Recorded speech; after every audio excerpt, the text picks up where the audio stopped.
네, 안녕하십니까. 김성훈입니다. 또 오랜만에 영상으로 이제 찾아뵙게 되었네요. 원래는 지난주 한 목요일 정도에 이제 촬영을 해서 올리려고 했었는데 좀 미루자라고 말씀을 이제 드렸어요. 그 이유가 뭐냐면은 오늘 지금 녹화하는 날이 4월 7일 월요일인데 아시아 시장이 블랙 먼데이가 됐죠. 결론부터 말씀을 드리면 쫄지 마시라 라는 어떤 내용을 가지고서 오늘 말씀을 드릴 텐데, 오늘 같은 날에 한번 아시아 시장을 비롯해서 전반적으로 한번 나올 것 같아서 한 3, 4일 정도 미뤄놔서 이제 영상을 촬영하자라고 했는데, 불안한 예감은 틀리지가 않네요. 코스피가 마이너스 5%, 코스피 200도 마찬가지죠. 코스닥도 마이너스 5%, 니케이가 무려 마이너스 7%, 호주도 마찬가지고요.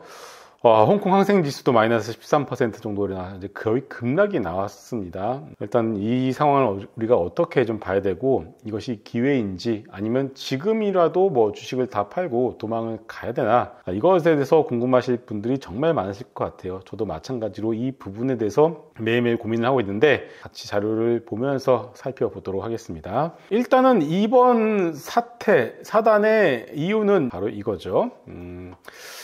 얼마 전에 트럼프 대통령이 관세를 매길 거다라고 발표를 했는데, 이 사람들은 생각을 하는 거죠. 시장은 미국이란 나라가 전 세계 GDP의 20%를 담당하고 있고 정말 스마트한 나라인데, 관세를 매기는 그런 방식 자체가 진짜 앞뒤 안 가리고 그냥 무차별적으로 매긴 거예요. 어쨌든 발표를 했고, 그리고 중국은 미국산 수입품의 34%의 무보복 관세를 매겼습니다. 자, 이유도 가만히 있을 수가 없겠죠. 당연히 보복 관세를 매기는 척이라도 해야 됩니다. 그러니까 이게 뭐냐면은, 어차피 이번 트럼프 정부가 내놓은 관세 정책이 진짜 단순 무식하게 이거를 매겼잖아요. 이게 뭐냐면은, 이게 진짜 목표가 아닌 거야. 복잡한 셈법이 있습니다만은 결론은 미국의 엄청난 재정 적자를 해소하기 위해서 관세라는 무기를 가져와 나왔고, 국채를 갖다가 그냥 사가라.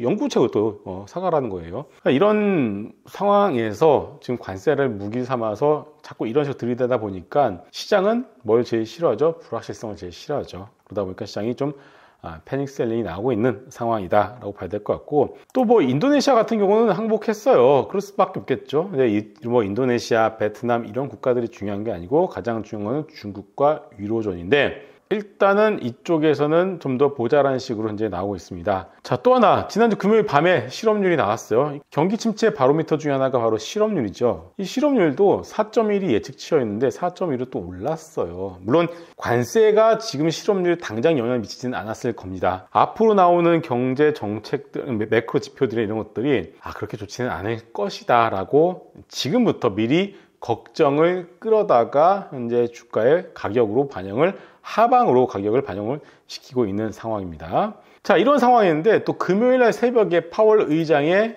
연설이 있었는데, 자, 여기서 트럼프와 이제는 노선을 달리하기 시작했어요. 자, 트럼프는 당장 금리 내려라 하고 있죠. 그런데 파월은 아니다. 우리가 보는 데이터 상으로는 지금 너무 이르다 라고 하면서 다시 한번 트럼프와 선을 그었고, 자, 금리를 내려라, 못 내린다 하니까 시장은 트럼프 풋도 기대할 수 없는 상황, 파월 풋도 기대할 수가 없는 상황이죠. 그러다 보니까 지난주 금요일 5% 연속 폭락해서 마감을 했어요. 자, 여기까지가 이제 상황이고, 또 아시아 시장이 열리는 오늘 4월 7일 월요일 나스닥 선물도 마이너스 6% 가까이 밀려버리면서 결국은 오늘 우리 시장에 마이너스 10%의 하락분을 한 번에 오늘 아시아 시장이 반영을 빵 시켜버린 겁니다. 자, 그렇게 놓고 보면은 코스피가 마이너스 5% 밖에 안 떨어진 거라고 볼 수 있고, 지난주 금요일 여러분 코스닥 시장 보합권에서 끝났어요. 약보합에서. 정말 강하죠. 우리 시장의 가장 큰 메리트는 여러분들 싸다라는 거예요. 막말로 여기서 삼성전자도 싸고 현대차도 싸고 싼 주식이지 천지빛깔이죠. 그런데 우리는 대선이 이제 다시 시작이 됩니다. 대선에서 여러분들 가장 중요한 공약이 뭐겠죠? 바로 상법 개정에 대한 부분들 분명히 나올 거예요. 싼 우리나라 주식이 분명히 메리트를 얻을 수 있는 그런 구간으로 진입을 했다라고 볼 수가 있겠습니다. 자, 결론은 저는 나스닥 시장 급반등 가능성 충분히 있다라고 생각을 해요. 그 이유에 대해서 하나씩 살펴보겠습니다. 자, 보시는 거는 검은색 선은 12개월 PER이에요. 빨간색 선은 바로 12개월 포워드 EPS, 앞으로 벌어들일 영업이익을 뜻합니다. 자, 특징을 보시게 되면은, 그러니까 결국 이 PER이 뭐냐면은 여러분들 이게 그냥 지수라고 생각하시면 돼요. 지수. 시장이 PER이 높아진다는 것은 그만큼 지수가 올라가는 뜻이니까. 그래서 그동안 계속 꾸준하게 이렇게 EPS가 올라가니까 증시도 따라갔던 거예요. 그러면 자, 이 급락의 이유는 무엇이냐? EPS가 정체가 되거나 조금 밀릴 수 있을 것 같아요. 그 부분을 지금 너무 과도하게 반영을 했다는 겁니다. 자, 항상 그렇지만 모든 것은 상대적 메리트라고 봐야 되는데, 자, 과도하게 반영을 하게 되면은 결국 이게 이렇게 되지는 않거든요. 최소한 횡보하는 모습이 나오겠죠. 그러면은 하방으로 벌어진 이 이격은 언제든지 줄어들 가능성이 높다라는 겁니다. 지금 이 벌어진 이격도가 이 코로나 당시 2020년도만큼 이격도가 벌어진 상황이에요. 그래서 이것은 언제든지 약간의 모멘텀만 주어지면 증시는 급반등할 수 있다라고 말씀을 드릴 수 있겠고, 자, 제가 이거 어제 캡처한 건데, 자, 보시면은 이 빅스 선물이에요. 빅스 여러분 다 아시죠? 변동성 지수. 지금 이 지표 28일 아마 지금 한 5까지 올랐을 거예요. 올랐던 시기가 2008년도 금융위기, 2011년도에 미국 신용등급 강등이 있었고, 그 다음에 코로나가 있었는데, 지금 상황이 이 코로나만큼까지는 이제 올라온 상황이에요. 그러면은 코로나 때는 우리가 두려워했던 게 무엇이었죠? 야, 이러다 다 죽는 거 아니야? 라는 두려움이 있었는데, 자, 지금은 이유가 뭐죠? 정책이잖아요. 우리가 지금 현재 상황 국채가 조금 이제 팔아야 되는 상황인데, 너네가 국채를 좀만 사주면은 내려줄게 라는 얼마든지 열려 있는 상황이거든요. 그래서 정책 리스크는 손바닥 뒤집어지듯이 뒤집어질 수 있다라는 특징이 있습니다. 이런 상황들이 언제 어떻게 나올 수밖에 없지 않나라고 생각합니다. 물론 강대 강이기 때문에 더 심화가 될 수도 있어요. 하지만 그러면 그럴수록 어떤 메리트가 생긴다? 밸류에이션 메리트가 생겨요. 그동안 미국 시장의 발목을 잡았던 게 뭐예요? 높은 밸류에이션, per 22 이상의 높은 밸류에이션이 미국 시장의 어떤 상승을 제한하는 가장 큰 이유 중에 하나인데, 내려갔단 말이야. 지금 18, 17까지 내려온단 말이죠. 그러면은 EPS와의 계율이 워낙에 벌어져 있는 상황에서 약간의 어떤 분위기가 약간만 좋아져도요, 이거는 팍 튀어오를 수 있다라는 겁니다. 자, 또 하나 제가 정말 중요하게 보는 기술적 지표 중에 하나가 바로 RSI, 상대적 과매도 과매수 지표인데, 지금 주봉상 이 과매도가 2008년도 이 당시에 금융위기 때 한번 내려갔었고, 그 다음 내려갔던 게 바로 2020년이죠. 이때 한번 내려갔었고, 그 다음에 또 한번 때 2022년도죠. 이 당시에도 한번 내려갔었어요. 자, 중요한 건 뭐냐면은 나스닥이 2007년 이후 오늘까지 주봉상 RSI 과매도로 들어갔던 적이 딱 3번밖에 없습니다. 근데 이번에 4번째 들어갔어요. 그런데 그 이후에 어떻게 됐죠? 급반등 나왔죠? 그 이후에 어떻게 됐죠? 급반등 나왔죠? 그 이후에 어떻게 됐죠? 급반등이 나왔어요. 지금 여러분들 뉴스를 보면은 좋은 뉴스가 없지, 당연히. 이 급락이 지금 나오고 있는 모든 뉴스들을 다 선반영해서 가격에 빠르게 반영을 시키고 있는가, 두려움이. 이런 것들을 봤을 때는 저는 지금 나오는 뉴스에 여러분들이 굳이 그렇게 귀를 기울일 필요 없을 것 같다. 제가 그동안 미국 시장에 대해서 부정적으로 말씀을 드렸는데, 오히려 지금부터는 미국 시장은 사 들어가도 될 것 같다라고 말씀을 드릴 수 있을 것 같아요. 여기서 밀고 내려갈 수도 있고, 아니면은 개파락 이후에 꾸준하게 반등이 나와서 양봉으로 마감할 수도 있어요. 뭐든지 다 가능하지만 결론은 뭐다? 지나고 나면은 항상 그때가 바닥 구간이었다라고 저는 강하게 말씀을 드릴 수 있을 것 같습니다. 이 상황에서 진짜 3차 세계대전이 터지면 그땐 끝이지만, 지금 그런 극단적인 어떤 상황을 여러분들이 굳이 가정할 필요는 없을 것 같아요.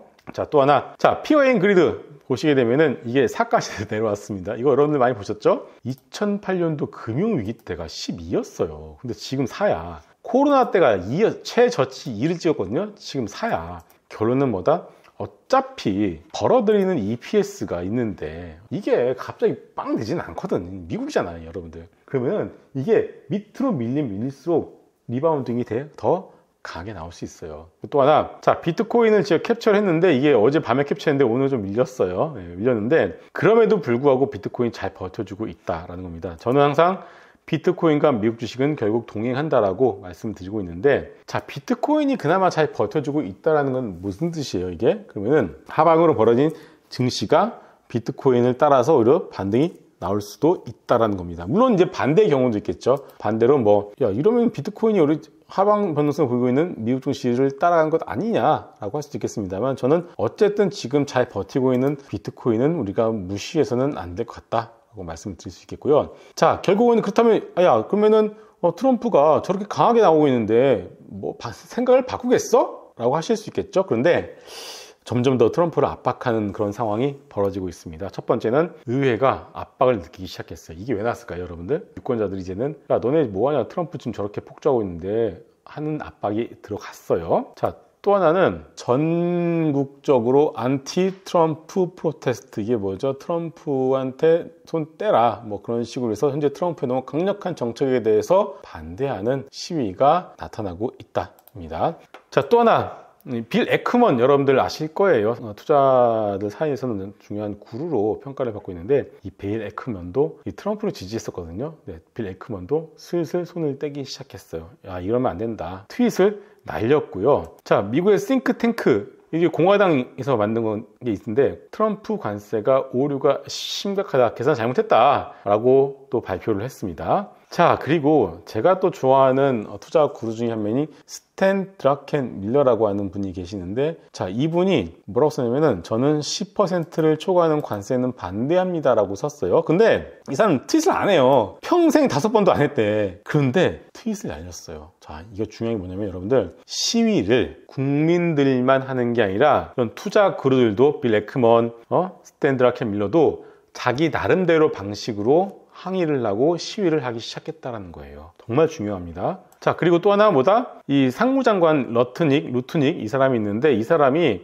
이번에 관세 대상에 무인도를 포함시켰거든요. 너네 이거 왜 시켰냐니까 괜히 거기를 관세 회피처로 사용할 수 있기 때문에 그냥 다 포함시켰다라고 했어요. 그러니까 일론 머스크가 뭐라 했냐면은 웃기네 했어요. This is funny. 이게 뭐예요? 이 안에서도 지금 분열의 조짐이 나타나기 시작했다. 또 하나, 여기 제가 자료는 안 준비 안 했습니다만, 베센트 재무장관도 뭐라고 했냐면은, 시장이 밀리니까 베센트가 이 바닥 출신이잖아요. 이게 펀드맨 출신이니까 얘기를 한 거야. 야, 관세 이건 맞냐니까 베센트가 뭐라고 했는지 아세요? 아, 관세 나한테 물어보지 마. 관세는 그쪽한테 물어봐. 딱 선을 긋기 시작했어요. 이보다 행정부 내에서도 분열이 나타나기 시작했고, 공화당 내에서도 초당적으로 이거를 합의를 하기 시작했고, 국민들은 전국적으로 시위를 하고 있다. 자, 이 상황에서 트럼프가 세게 할 수 있을까요? 저는 아닌 것 같아요. 어떤 식으로든 명분만 주어지게 되면은 저는 관세는 언제든지 낮출 가능성이 높다. 아니면은 다른 방식으로 어떤 시장을 안도시킬 수 있는 분명히 그런 시그널은 줄 거다라고 저는 생각을 합니다. 그래서 지금의 미국 증시의 급락은 그동안 여러분들 모두가 다 미장 그렇게 좋아하는 미장이 지금 급락이 나오잖아. 근데 왜 지금은 안 사냐 이거지. 지금부터는 차라리 미장을 사는 것도 나쁘지는 않은 것 같습니다. 자, 그래서 지금 공포스럽죠. 솔직히 이런 공포를 항상 느끼지만 냉정하게 생각을 해보게 되면은 지금의 어떤 급락은 결국은 지나가다 보면은 그때는 역시 샀었어야 됐네 라고 모두가 생각을 할 거라고 생각합니다. 하다못해 데드캣 바운스라도 나올 수 있어요. 반등이 나왔을 때 그때 가서 진짜 경기 침체면은 다시 꺾일 거예요. 그런데 그거는 지금 당장 생각을 할 건 아닌 것 같고, 반등이 나오고 나서 그때부터 반등의 강도, 그 다음에 돌아가는 상황, 매크로 지표 등등을 살펴보면서 진짜 이게 EPS가 꺾인 속도가 빨라지면은 경기 침체로 가는 것이기 때문에 그때는 진짜 이 반등을 이용해서 물려 계셨던 분들은 다 팔고 나와야 되고, 이게 아니고 일단은 그래도 뭐 플랫하게 갈 것 같아 그러면은 미국 증시는 박스권을 한동안 그릴 가능성이 높을 겁니다. 그래서 일단은 지금은 반등의 가능성에 좀 더 무게를 둘 필요가 있다라는 말씀을 드리면서 오늘 영상을 마무리하도록 하겠습니다. 자, 너무 걱정하지 마시고요. 또 우리나라 증시 같은 경우는 제가 아까 뭐라고 했죠? 싸다라고 표현했어요. 하다못해 미국 증시가 진짜로 급반등 이후에 저점을 깨고 내려간다 손 치더라도 우리 증시는 PBR 멜트가 있기 때문에 어느 정도 선에서는 디커플링이 나올 가능성이 높다라고 생각합니다. 당장 오늘만 보더라도 나스닥 시장이 마이너스 5% 급락, 선물의 마이너스 5% 급락, 합치면 마이너스 10% 급락인데도 불구하고 우리나라 증시가 나름 잘 버티고 있어요. 싸니까 그래. 연기금도 매수를 하기 시작했었죠. 그리고 또 하나, 우리나라는 가장 큰 이벤트 대선이 시작되고 있다. 대선에 대한 정책, 그리고 뭐 꼭 정치 테마주를 하라는 뜻이 아니에요. 하다못해 대선 공약으로 상법 개정안을 모두가 다 들고 나온 순간 그것만 가지고서도 우리 시장은 받쳐낼 수 있는 힘이 생긴다라고 말씀드릴 수 있을 것 같습니다. 그래서 너무 걱정하지 마시고, 어차피 물릴 거라면은 여기 사서 물리거나 여기 사서 물려봤자 의미가 없잖아. 그렇죠? 어차피 물릴 거라면은 그냥 저기 사서 물리잖아. 저는 이렇게 말씀을 드리고 싶어요. 너무 걱정하지 마시고 좀 더 지금은 역발상 투자가 필요한 구간이다라는 말씀을 마지막으로 드리면서 영상 마무리하도록 하겠습니다. 감사합니다.